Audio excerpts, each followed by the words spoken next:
Ready? Start. This quote, in a long line of cases, has given wider meaning to the word consent in the context of sexual offences as explained in various judicial dictionaries. Full stop. A woman who is victim of sexual assault is not an accomplice to the crime. Full stop. Her evidence cannot be tested with suspicion as that of an accomplice. Full stop. As a matter of fact, the evidence of the prosecutrix is similar to the evidence of an injured complainant or witness. Full stop. The testimony of prosecutrix, if found to be reliable, by itself, may be sufficient to convict the culprit, and no corroboration of her evidence is necessary. Full stop. In prosecutions of rape, the law does not require corroboration. Full stop. It is only by way of abundant caution that court may look for some corroboration so as to satisfy its conscience and rule out any false accusations. Full stop. In examining the evidence of the prosecutrix, the courts must be alive to the conditions prevalent in the Indian society and must not be swayed by beliefs in other countries. Full stop. The courts must be sensitive and responsive to the plight slash of the female victim of sexual assault. Full stop. The stigma that attaches to the victim of rape in Indian society, ordinarily, rules out the leveling of false accusations. Full stop. The observations made in the case of Bharwada, Bhogini Bhai, Hirji Bhai must be kept in mind invariably while dealing with a rape case. Full stop.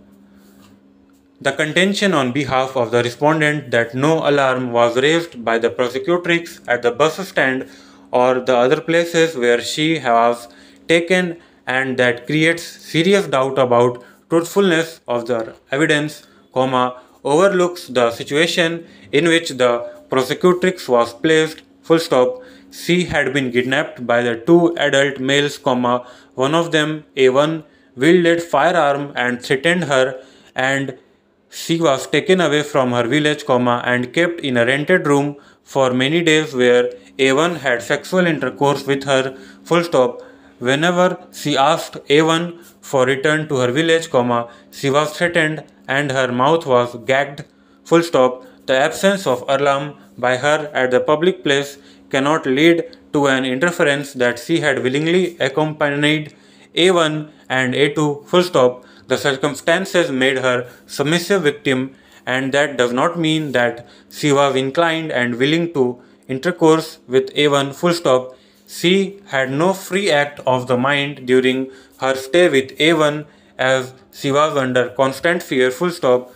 Although there are certain contradictions and omissions in her testimony, but such omissions and contradictions are minor, and on material aspects, her evidence is consistent. Full stop.